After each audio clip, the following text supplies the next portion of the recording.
चलिए एक मैनेजमेंट से बात करते हैं, थर्मैक्स से।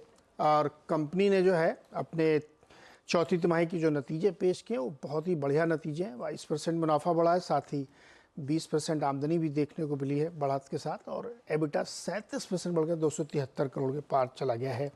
तो ऑल फ्रंट्स पे नंबर काफ़ी अच्छे आए हैं और मार्जिन में भी इम्प्रूवमेंट देखने को मिला है। बातचीत करने के लिए हमारे साथ हैं कंपनी के एमडी एंड सीईओ आशीष भंडारी जी। आशीष जी नमस्कार सर। नमस्ते नीरज जी।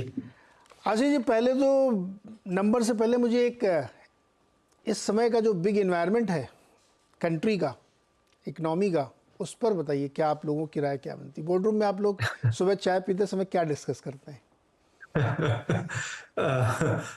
बोर्ड रूम में बातें कम होती हैं, फील्ड में ज्यादा होती हैं। मैं दोनों की बातें बता सकता हूँ। दोनों जगह मूड ऑप्टिमिस्टिक ही है।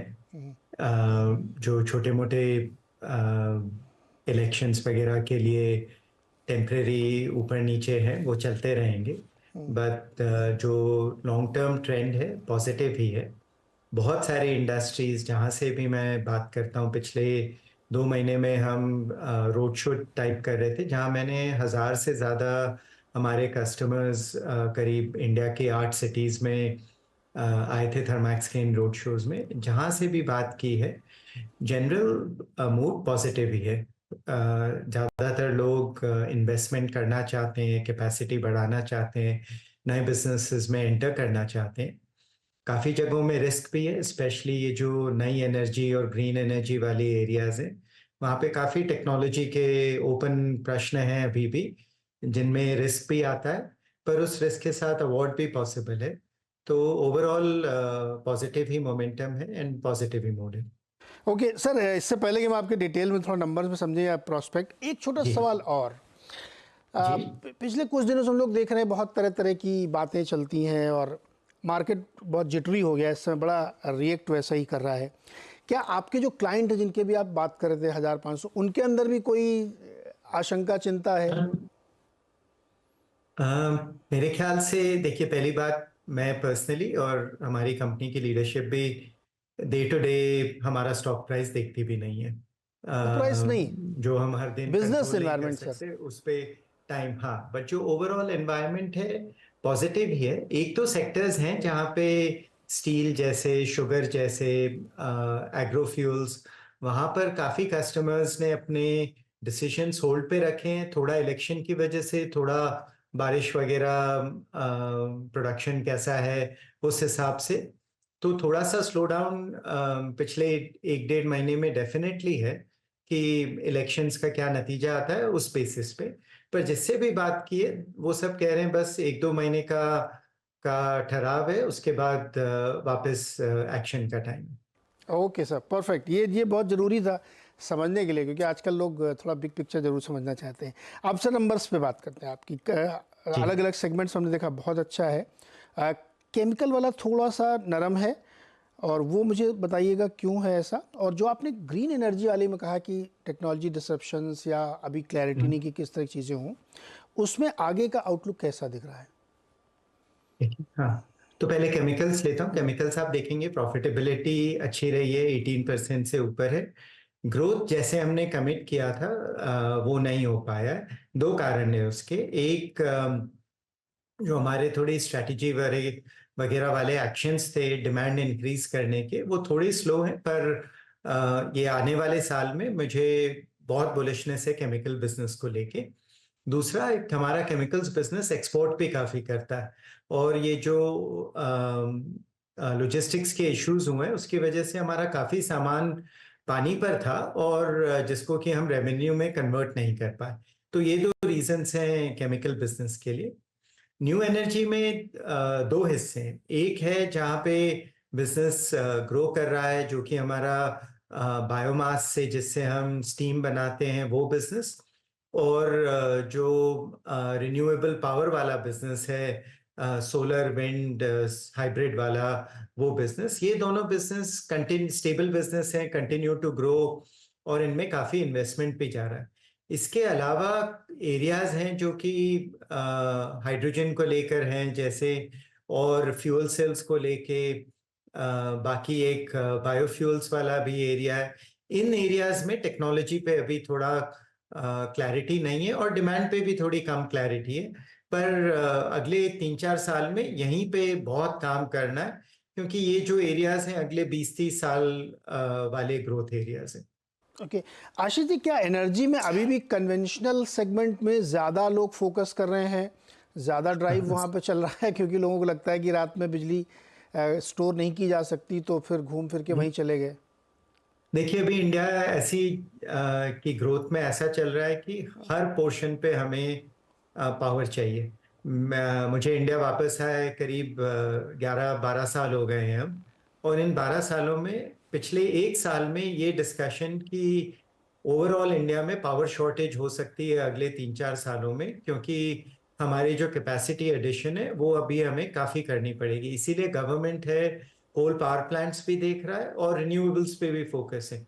और ये दोनों जो व्हीकल्स हैं इन पे दोनों पे पांचवें गियर छठे गियर पे काम करना पड़ेगा, क्योंकि इंडिया में पावर का डिमांड बढ़ता ही रहेगा, क्योंकि ओवरऑल मार्केट में ग्रोथ है, इंडस्ट्रियल ग्रोथ है, डेटा सेंटर्स का ग्रोथ है, कंज्यूमर्स की डिमांड का ग्रोथ है। तो हर तरफ से पावर डिमांड का ग्रोथ ही है। तो अभी कन्वेंशनल पावर जो कि कोल बेस्ड है, वहां पे भी बहुत नए प्लांट्स आ रहे हैं और वहां पे भी डिमांड बढ़ेगा, और जो रिन्यूएबल पावर है वहां पे भी बहुत बढ़ेगा डिमांड। सर, क्या आपको लगता है कि ये एक डिकेडल थीम है एनर्जी की, वो किसी भी सोर्स से आए, रिन्यू से आए या ओल्ड रिन्यू से आए, बिल्कुल। ये कम से कम दस बिल्कुल बारह आई साल अभी थिंक जोरदार तरीके से चलेगी? बल्कि उससे भी ज्यादा चलेगी, क्योंकि इंडिया का जो एनर्जी कंजम्पशन है वेस्टर्न वर्ल्ड से 1/10 है, और मतलब चाइना के करीब में भी पर पर्सन के बेसिस पे 1/3 से भी कम है। तो इंडिया जैसे अगले 25 साल में बढ़ेगा, ग्रो करेगा, एनर्जी डिमांड बहुत ग्रो करेगी। और एक तो एनर्जी डिमांड ग्रो करेगी, और दूसरा ये एनर्जी में शिफ्ट, एनर्जी ट्रांजिशन, क्योंकि जो एनर्जी है उसको कार्बन फुटप्रिंट और कम करना है, तो उसमें भी बहुत इन्वेस्टमेंट जाएगा। तो नई टेक्नोलॉजीज आएंगी, कार्बन कैप्चर की, ये सल्फर डाइऑक्साइड रिडक्शन की, बहुत सारी नई टेक्नोलॉजीज भी आएंगी और डिमांड भी बढ़ती रहेगी। सो ये डेकेडल ही नहीं, बल्कि 20-30 सालों का शिफ्ट है एनर्जी में। 20-30 सालों का? साल, अच्छा, एक सवाल में मैं 3 सवाल जोड़ देता हूँ छोटे छोटे, वो बताइएगा कि FY25 के लिए आपका ग्रोथ ड्राइवर क्या है, और क्या करंट मार्जिन जो बढ़ के आए ये और बढ़ सकते हैं? तीसरा, आपने इतना लोन क्यों बढ़ा लिया अपना? देखिए, फिर तीनों एक एक करके लेता हूँ। पहले लोन सिंपल है, लोन खाली जा रहा है रिन्यूएबल्स बिजनेस में, और ये एसेट पे है, कंपनी पे नहीं है, इंडिविजुअल एसपीवीज पर है, जहाँ पे रिन्यूएबल पावर के जो हम लॉन्ग टर्म कॉन्ट्रैक्ट्स कर रहे हैं वहाँ पे 30% इक्विटी जाती है, 70% डेट जाता है, यही उस इंडस्ट्री का नॉर्म है, और वहीं पे डेट आ रहा है। तो वो दूसरी बात रही। पहली बात, इस साल में मैं क्या देखना चाहूंगा, 3 चीजें देखना चाहूंगा। सबसे पहले, जो जिस जगहों पे हम अच्छा कर रहे हैं वो हमारे इंडस्ट्रियल प्रोडक्ट्स, केमिकल्स, इन सारी चीजों पे मैं मार्जिन को स्टेबल देखना चाहूंगा और ग्रोथ वापस देखना चाहूंगा। दूसरा, इंडस्ट्रियल इंफ्रा, जहाँ पे मार्जिन्स भी थोड़े कम है और ओवरऑल लार्ज ऑर्डर्स भी नहीं आए, वहां पे दोनों में मैं लार्ज ऑर्डर्स भी देखने की एक्सपेक्टेशन है इस साल, और मार्जिन इंप्रूवमेंट की है। और तीसरा रहा न्यू एनर्जी, वहां पे इन्वेस्टमेंट्स वगैरह रेगुलरली चलते रहे, स्टेबल रहे बिजनेस।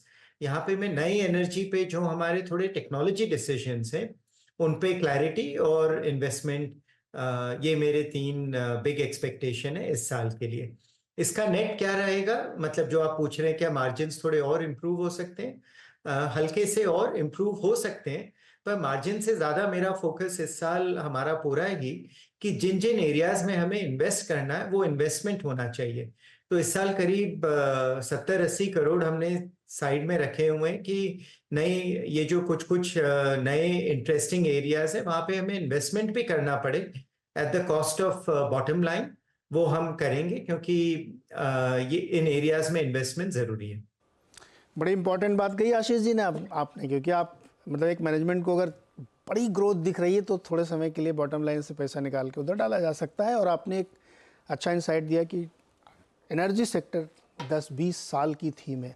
बहुत बहुत शुक्रिया आशीष जी हमारे साथ जुड़ने के लिए, और नए वित्त वर्ष की बहुत शुभकामनाएं आपको।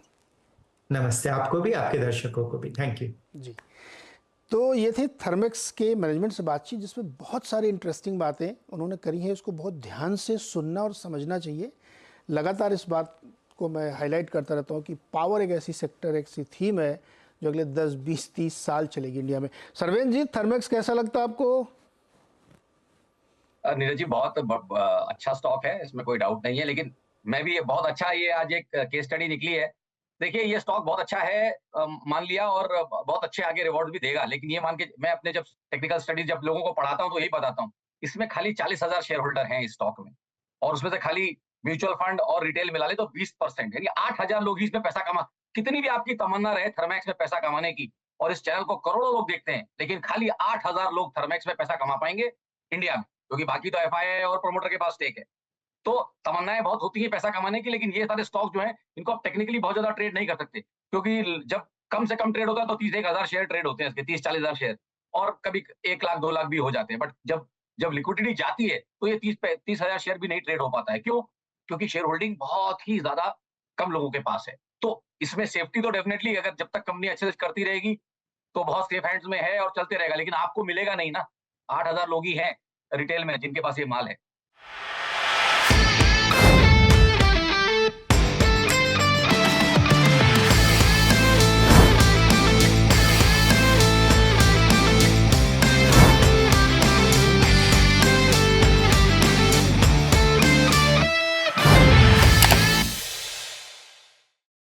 बता दें कि मनी कंट्रोल पर दिए गए विचार एक्सपर्ट्स के अपने निजी विचार होते हैं। वेबसाइट या मैनेजमेंट इसके लिए उत्तरदायी नहीं है। यूजर्स को मनी कंट्रोल की सलाह है कि कोई भी निवेश निर्णय लेने से पहले सर्टिफाइड एक्सपर्ट की सलाह लें।